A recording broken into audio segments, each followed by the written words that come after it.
Bem, vamos dar início ao nosso estudo bíblico de hoje. Hoje nós vamos falar sobre esse tema que está projetado aí para vocês, os atributos do Verbo, a fragilidade humana e a esperança cristã, baseado no texto do Evangelho segundo João, capítulo 1, versículo 1. Então a ideia aqui é meditar durante algum tempo, refletir sobre esse texto, João, capítulo 1, versículo 1, e ver onde, de alguma forma, esses temas aí, eles têm relação.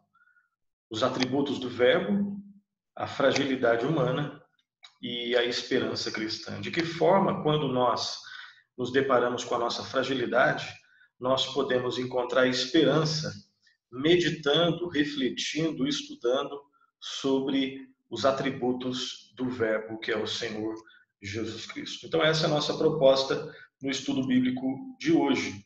Então deixa eu só começar aqui isso.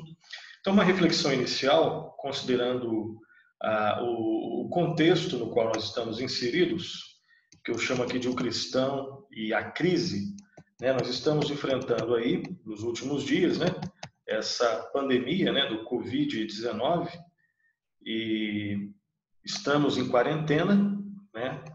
Existem muitas informações, algumas confiáveis, outras nem tanto.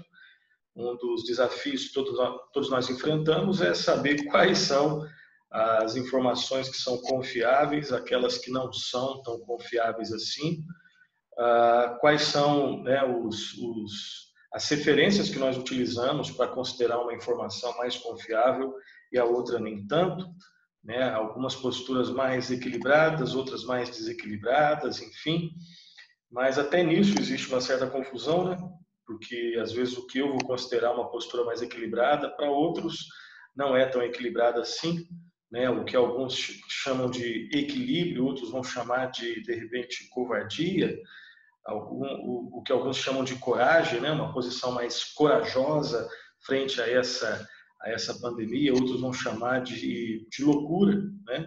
Mas o fato, né, independente dessas opiniões contrárias, dessas impressões, dessas interpretações aí que são variadas e muitas delas contraditórias, independente de tudo, é um fato, né, que existe esse vírus, né, que existe essa pandemia que tem atingido boa parte do mundo, de alguma forma, e nós aqui brasileiros, assim como em outras nações, nós estamos em quarentena, né? Nós estamos em nossas casas e saindo pouquíssimas vezes dos nossos lares, né?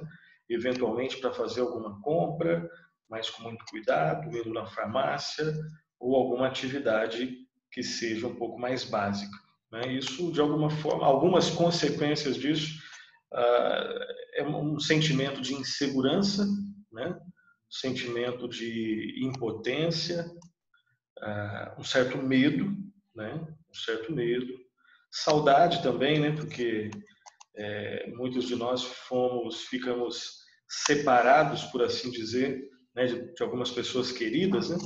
Então, se você tem algum familiar que mora em uma outra cidade, em outro estado, ou mesmo num outro bairro, você já há algum tempo tem se comunicado no máximo por WhatsApp, Facebook, telefone, enfim, né, alguma conferência ou algo parecido, né? Faz tempo que você não consegue dar um abraço nessa pessoa. Então, acontece um pouco disso também, né, uma certa saudade, uma preocupação com os idosos, com as crianças, com aquelas pessoas, né, com aquelas mulheres que estão grávidas, aqueles que já têm outras doenças, né, que é o chamado grupo de risco, né? Então, uma preocupação maior com essas pessoas. Os cristãos também experimentam, principalmente aos domingos, né? Às vezes nas semanas também, mas principalmente isso fica mais claro no domingo, os templos vazios, né? Normalmente são só algumas pessoas que vão até lá para eventualmente gravar, fazer uma gravação de alguma aula de escola bíblica dominical, algum vídeo devocional e também os sermões, né, que vão ser transmitidos online para a congregação.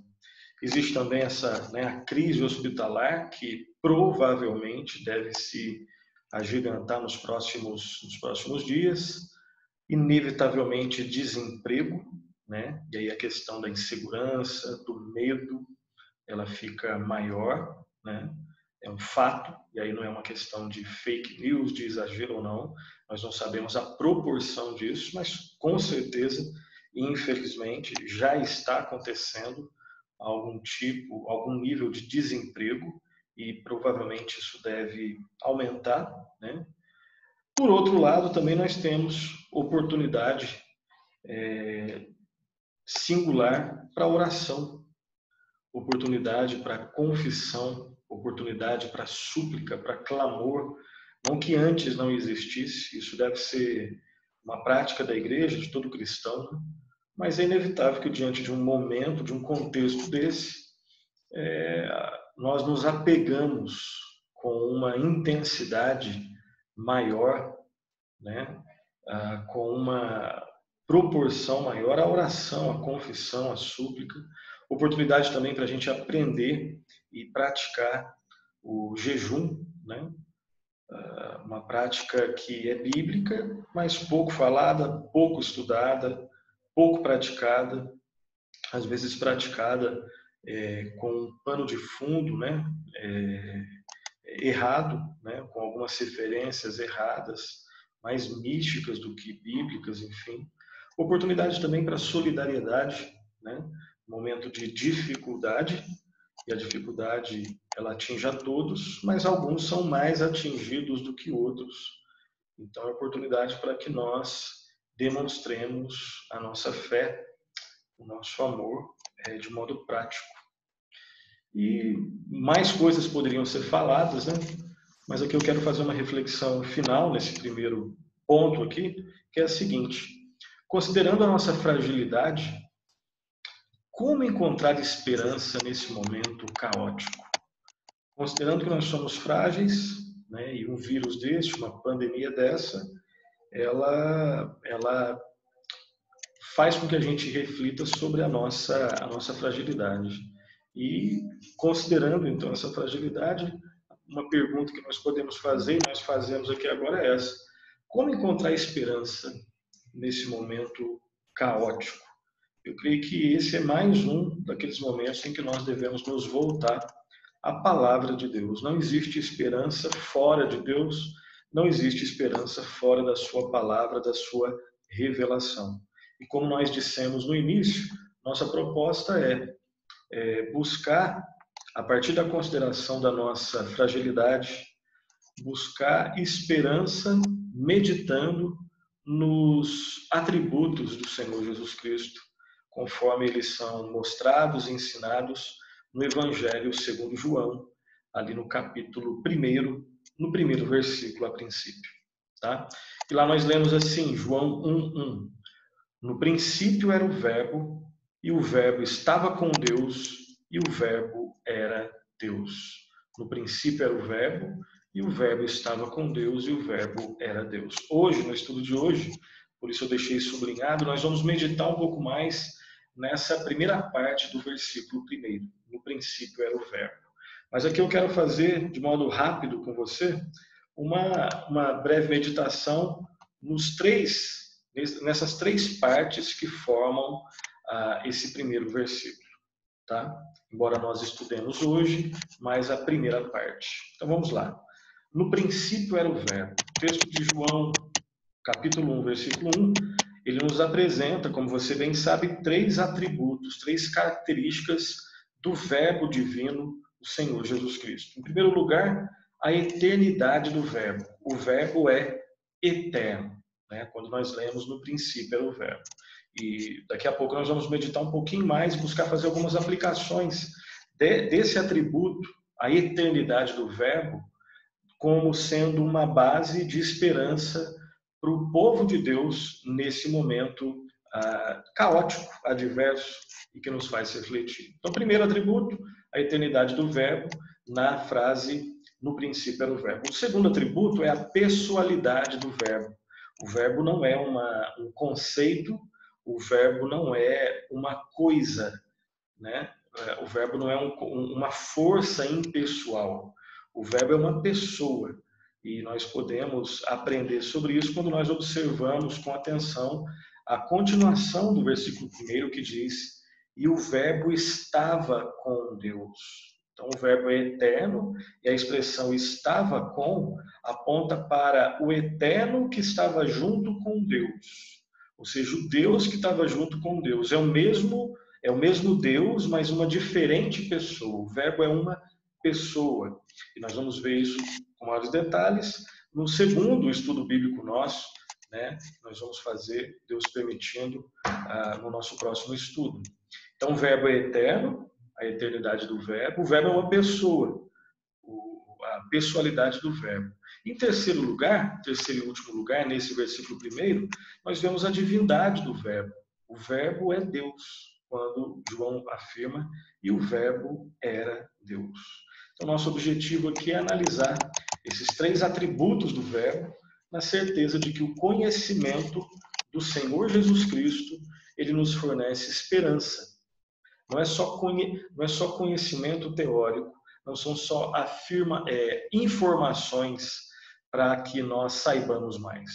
Mas nós temos a certeza, baseados nas Escrituras, que meditar sobre a pessoa e sobre a obra do Senhor Jesus Cristo, e aqui mais especificamente sobre os atributos do Senhor Jesus Cristo, essa meditação, pela graça de Deus, ela pode nos fornecer esperança e também orientação nas nossas tribulações, nas nossas dúvidas e nas nossas fragilidades. Então vamos lá, continuando.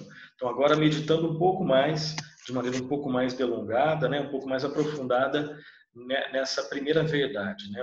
No princípio era o verbo é eterno. Esse é um texto, o texto de João, capítulo 1, versículo 1, é um texto que tem relação com outros 2 textos conhecidos das Escrituras.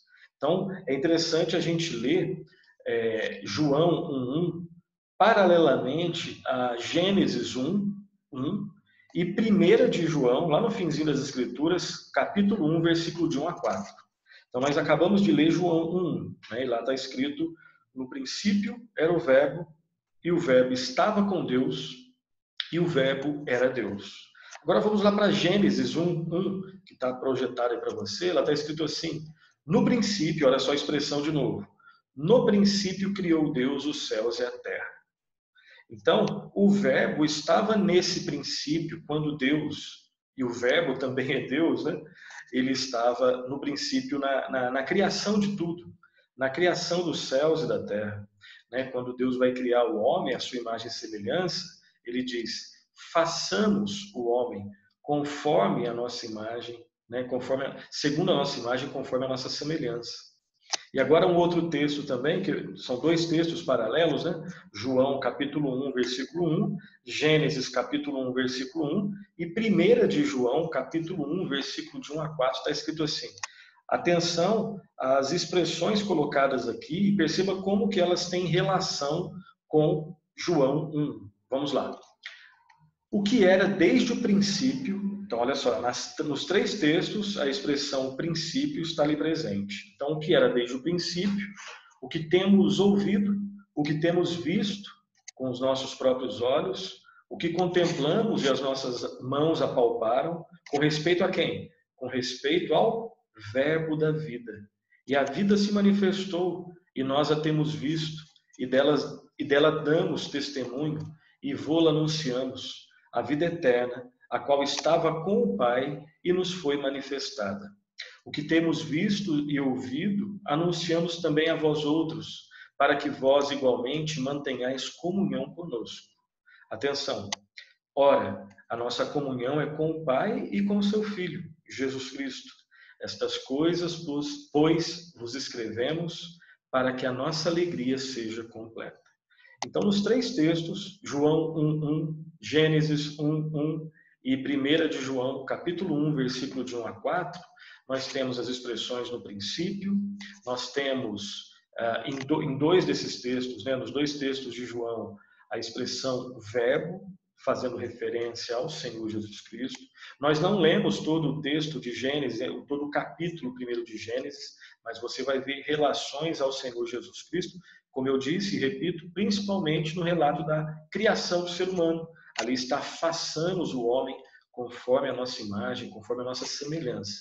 E no finalzinho aqui de 1 João 1, de 1 a 4, no versículo 4, está escrito assim: estas coisas, pois, vos escrevemos para quê? Qual que é o propósito disso?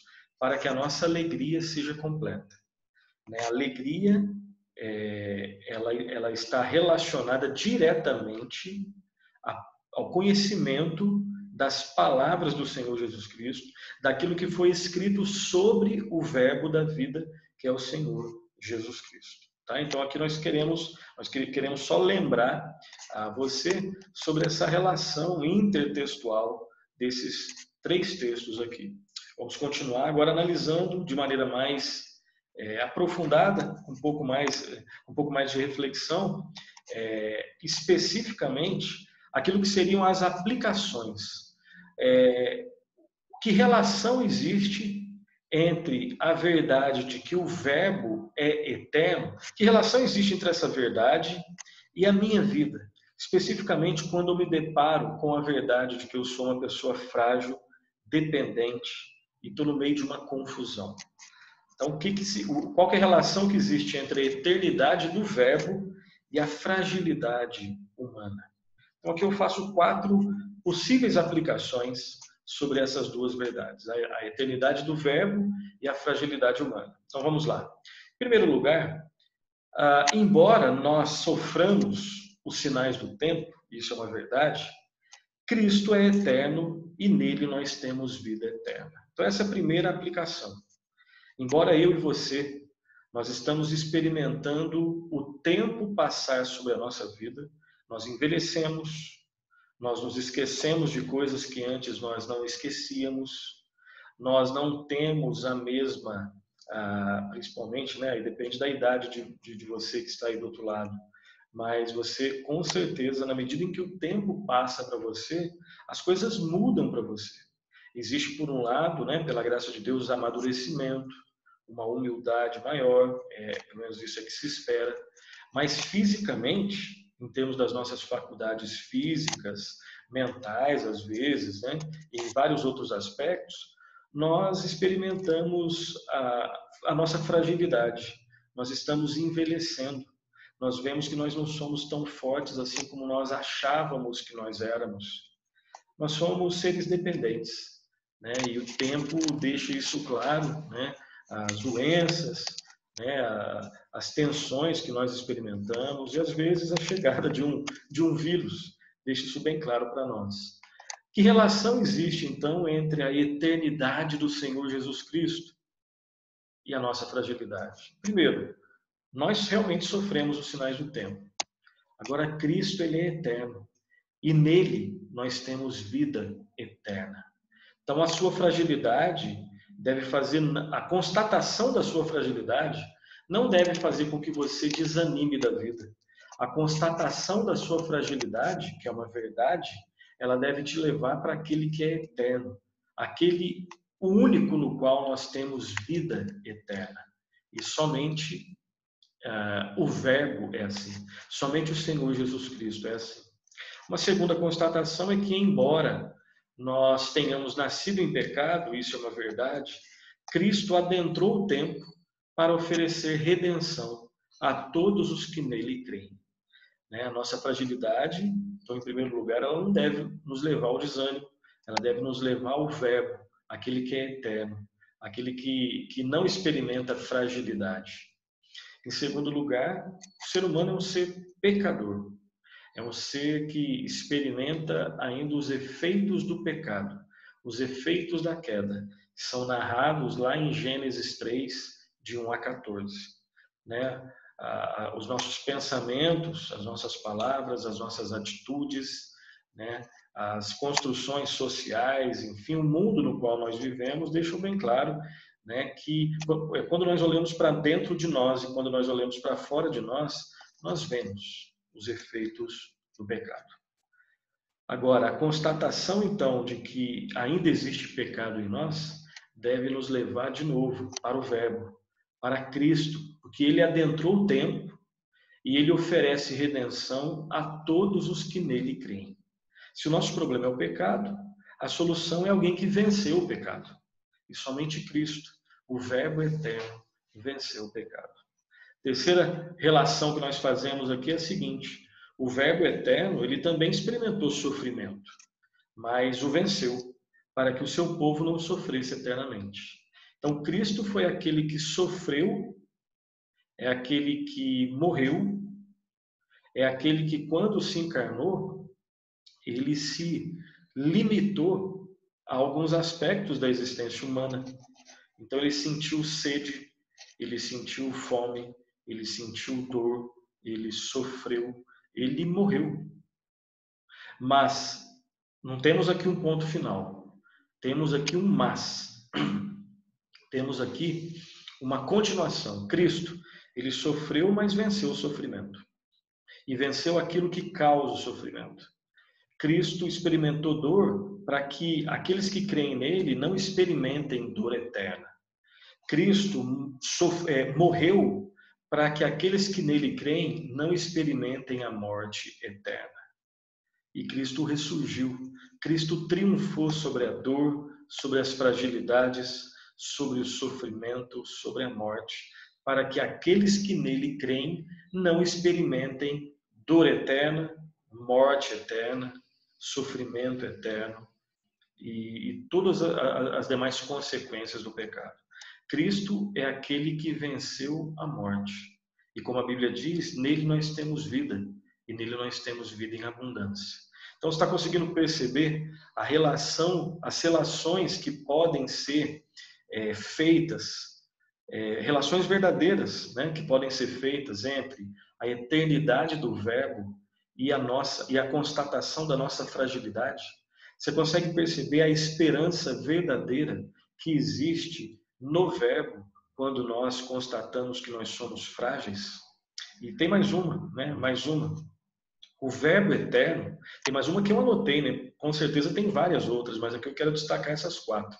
Então, a última relação que eu faço aqui é entre a nossa fragilidade, a esperança que tanto ansiamos e a pessoa do Verbo é a seguinte: o Verbo eterno venceu a morte, e nele nós temos vida eterna, e nele nós temos tudo o que precisamos nesse e em todos os momentos da nossa vida. Então, aqui tem algumas coisas que nós já falamos, né? O fato de que Cristo venceu a morte, o Verbo eterno venceu a morte não pôde contê-lo, porque ele é o Senhor da vida. Mas especificamente para esse momento que nós estamos vivendo, nós podemos ter certeza que o Verbo eterno, nele, nós temos tudo o que nós precisamos nessa quarentena, nesse contexto de coronavírus e em todos os momentos da nossa vida. Essa provavelmente é a relação, é o princípio fundamental desse nosso estudo. No título do nosso estudo, né, é um título formado por 3 grandes expressões: fragilidade humana, atributos do Verbo e esperança. De que forma essas 3 realidades se conectam? De que forma esperança, fragilidade humana e atributos do Verbo elas se conectam? E a resposta seria mais ou menos assim: a nossa fragilidade humana, ela pede esperança. Todos nós, todos os seres humanos clamam por esperança. E essa esperança que todos os frágeis seres humanos precisam, buscam, ela só é encontrada no Senhor Jesus Cristo, o Verbo eterno. E aqui especificamente nós estamos destacando o atributo da eternidade. O Verbo é eterno, o Senhor Jesus Cristo é eterno. Ele não sofre as intempéries do tempo, como eu e você nós experimentamos. Então nele nós temos esperança, porque ele é o eterno que adentrou o tempo para redimir pessoas como eu e como você, dos limites, né, da realidade temporal na qual nós vivemos. Vamos continuar. Eu quero lembrar de uma frase desse estudioso aqui que muitos conhecem, né? o C.S. Lewis, ele diz assim: se eu encontro em mim um desejo que nenhuma experiência desse mundo possa satisfazer, a explicação mais provável é que eu fui feito para um outro mundo. Aqui muita coisa poderia ser falada, mas eu quero destacar aquilo que está relacionado ao nosso estudo. Nós estamos buscando entender como que a eternidade do Verbo, como que o fato de que Jesus Cristo é eterno pode dar esperança para seres humanos frágeis como eu e como você. Então, quero destacar essa verdade nessa frase do C.S. Lewis. A frase aponta para a questão da eternidade. Nada nesse mundo temporário e temporal, porque esse mundo também tem prazo de validade, nada nesse mundo vai poder satisfazer finalmente seres que foram criados para a eternidade, como é o homem, como eu e você. E é por isso que o C.S. Lewis diz, se eu encontro em mim um desejo que nenhuma experiência nesse mundo possa satisfazer, ou seja, nada que é temporal pode satisfazer aqueles que têm fome de eternidade. E todos nós temos fome de eternidade. Aí ele chega à conclusão de que a explicação mais provável, mais plausível é qual? Eu não fui feito para esse mundo. Eu fui feito para um outro mundo. E quem me conecta com esse outro mundo, com essa outra realidade, é aquele que é eterno, o Senhor Jesus Cristo. Ele é que é o nosso Salvador, Senhor, Redentor. Todos aqueles que nele creem é que experimentam esse saciar dessa sede por eternidade, que nada nesse mundo pode dar. Somente o Verbo eterno, aquele que dá esperança para pessoas frágeis como eu e como você. E mais duas frases do C.S. Lewis aqui, e aí que tem a ver um pouquinho também, saindo um pouco da questão da eternidade e falando um pouco mais sobre um outro tema muito importante, que é sobre a questão de que nós aprendemos muitas vezes em contextos de dificuldade. É impossível amadurecer sem passar por sofrimento. E aí eu quero lembrar dessas duas frases. Primeira frase aqui dele: Deus sussurra a nós na saúde e na prosperidade, mas sendo maus ouvintes, deixamos de ouvir a voz de Deus. Então ele gira o botão do amplificador por meio do sofrimento. Aí então ouvimos o ribombar de sua voz.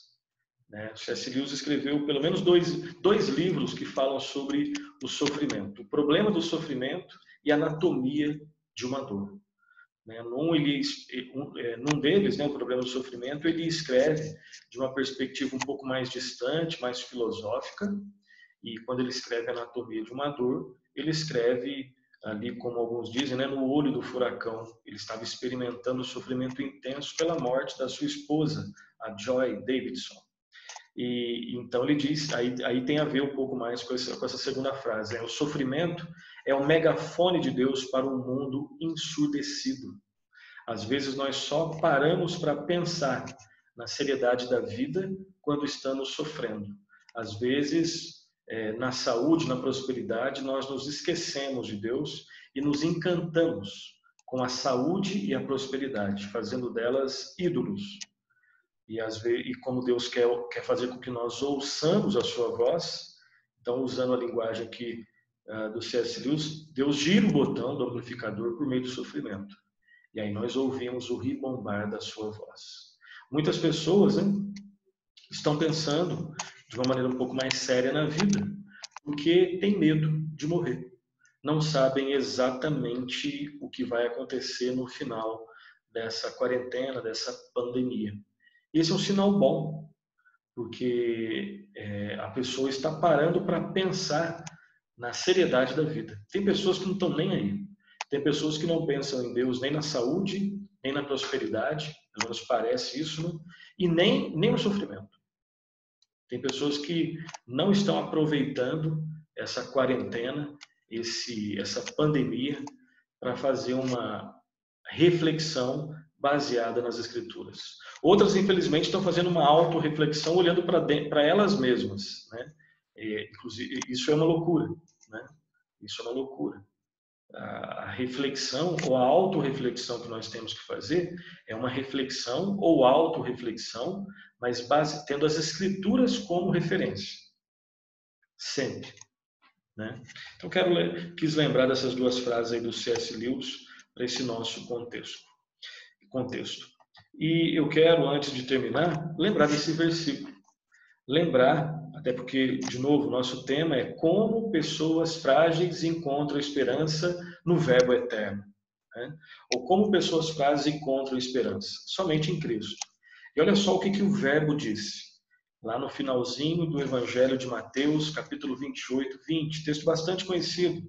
Ele diz assim: E eis que estou convosco todos os dias, até quando? Até a consumação do século. É Cristo prometendo ao seu povo que nunca os abandonaria. Situações fáceis, situações difíceis, situações tristes, situações alegres, situações quando nós temos consciência de que Deus está perto e situações que nós temos consciência de que Deus não está perto. Nós não sentimos a presença de Deus. E essa é a nossa perspectiva. Mas da perspectiva de Cristo em relação ao seu povo, a verdade é essa daqui. Não é o que você sente, não é o que você acha, não é o que eu penso, não é o que eu acho. É o que Cristo disse na sua palavra. Isso é confiável. E lá está escrito exatamente assim. Você pode conferir na sua Bíblia. E eis que estou convosco todos os dias até a consumação do século. Você pode conferir na sua Bíblia, está escrito exatamente assim. Que Cristo não nos abandonaria nunca. Eu quero terminar com as seguintes aplicações. Se você chegou à conclusão de que você é uma pessoa frágil, você está no caminho correto, porque você é frágil, todos nós somos. Leve sua fragilidade a Cristo, o Verbo eterno. Se você sente medo, e todos nós sentimos medo, leve seus medos a Cristo, o Verbo eterno. Se você tem dúvidas, e todos nós temos dúvidas, leve suas dúvidas a Cristo, o Verbo eterno. Se você se sente inseguro, e todos nós nos sentimos às vezes inseguros, principalmente quando nós temos a nossa segurança em nós mesmos, o certo é sentir seguro, porque nós não somos seguros em nós mesmos. Então, se você se sente inseguro, leve sua insegurança a Cristo, o Verbo eterno. Se você peca, e todos pecam, e se você diz que não peca, isso já é pecado, né? Todos nós, quem é cristão, peca, e quem não é cristão, obviamente, só peca. A vida de alguém que não é cristão é só pecado. A vida do cristão, às vezes, infelizmente, ele ainda peca, todos os dias, né? Mas com um diferencial. Ele se arrependeu e se arrepende dos seus pecados, creu e continua crendo no Senhor Jesus Cristo para o perdão dos seus pecados. E os pecados na vida do não crente, eles dominam. Os pecados na vida do crente, eles não dominam mais. O cristão é aquele que foi liberto da escravidão do pecado e agora ele tem um outro Senhor. É Jesus Cristo. Sua vida está nas mãos do Pai. O Espírito Santo, o próprio Deus, vive nele, dentro dele, no seu coração. Ele tem agora a certeza de que os seus pecados passados, presentes e futuros foram perdoados. Mas ainda pecamos. O que você deve fazer com isso então? Leve seus pecados a Cristo, o Verbo eterno. E se você não conhece a Cristo ainda, e agora se vê como um pecador, isso é o começo da vida. Se arrependa, creia em Cristo, leve os seus pecados a Cristo. Ele é o Verbo eterno, o único Salvador, o único que pode saciar sua sede de eternidade. Continuando, deixa eu só passar aqui. Opa, saiu o slide.